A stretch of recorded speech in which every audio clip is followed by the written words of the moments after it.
tampil cantik putih sempurna, pakailah Anzora Beri dia seperti nasihat. saya. Nasihat-nasihat yang dapat meluluhkan hati seorang wanita.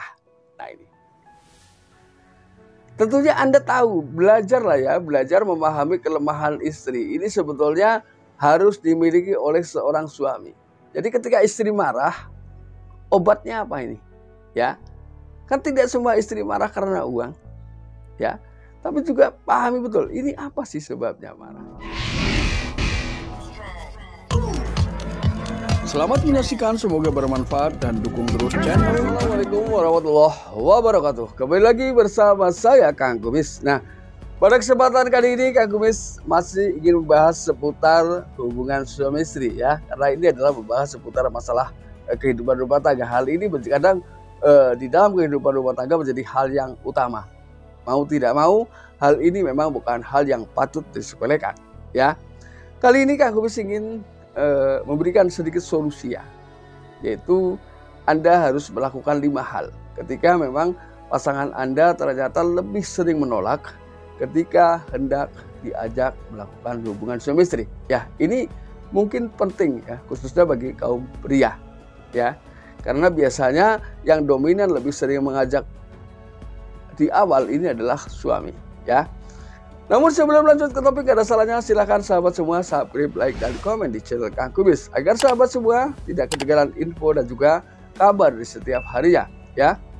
Hal yang pertama yang harus Anda lakukan adalah Anda harus paham betul apa yang menjadi penyebab penolakan istri terhadap suami. Nah ini apa sih sebetulnya? Tentunya Anda samar-samar pasti tahu lah permasalahan yang sedang dirasakan oleh pasangan Anda. Kenapa pasangan menolak? Ini tentunya ada sebab. Dan bisa juga sebab ini adalah adanya masalah yang tidak terselesaikan. Ya, mungkin beberapa hari yang lalu Anda pernah melakukan satu kesalahan, tapi menganggap bahwa itu adalah biasa saja. Ya, jadi usahakan di sini setiap ada masalah di tengah kehidupan rumah tangga ini selesaikan dalam waktu yang singkat.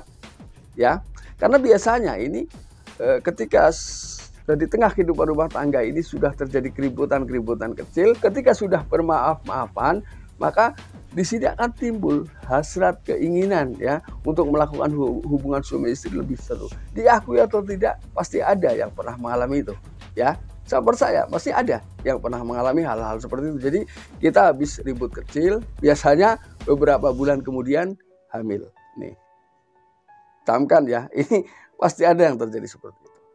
Lalu langkah yang kedua adalah mendiamkan sementara. Ya, mendiamkan sementara ini adalah biarkan si istri ini menenangkan dirinya lebih dahulu. Karena apa?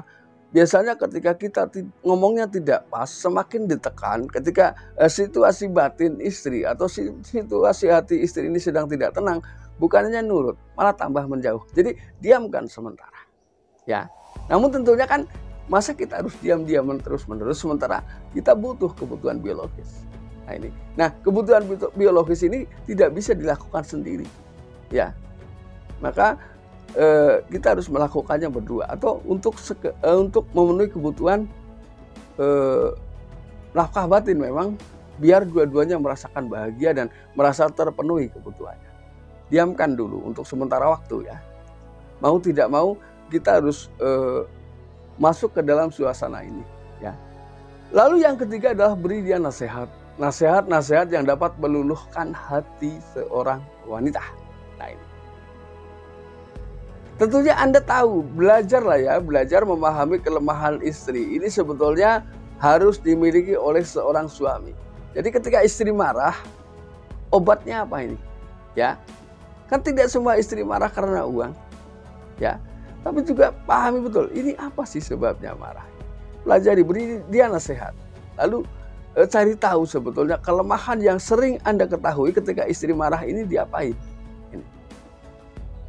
Nah ketika marahnya karena Anda kurang memberikan kebutuhan biologis, malah gampang ketika istri marah tinggal saja masuk kamar, selesai. Lalu yang keempat adalah buat istri hatinya nyaman kembali. Ya. Jadi berilah hiburan-hiburan. Ya, perluas apa yang menjadi kelemahan istri ketika marah. Ketika memang suasana hati sudah tidak lagi emosi, sudah tidak lagi marah, maka ia akan menuruti semua apa yang diinginkan suami. Ketika sudah menuruti, maka insya Allah sudah tidak ada kesulitan. Ciptakan suasana seperti itu. Lalu kemudian ketika memang sudah melakukan itu, ya dari poin 1 sampai 4 sudah saya lakukan, tapi masih belum mau juga. Coba lakukan yang kelima, yaitu dipertegas. Nah, ini. Ketika dipertegas, biasanya istri mulai mengakui apa yang menjadi kekurangan dan kelemahan suami. Nah, di sini maka yang harus kita lakukan adalah diskusi.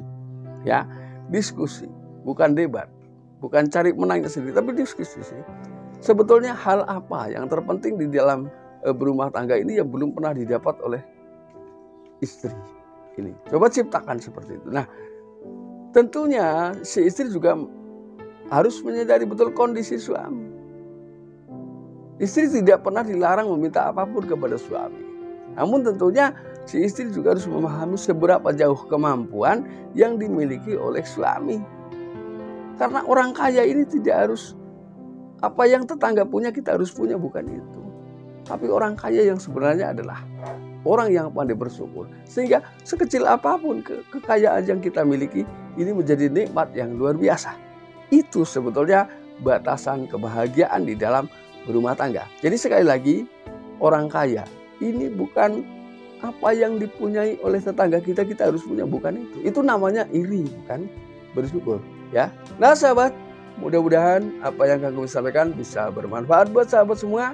Dan akhir kata, salam harmonis bersama Kang Gomis. Wabillahi taufik wal hidayah. Wassalamualaikum warahmatullahi wabarakatuh.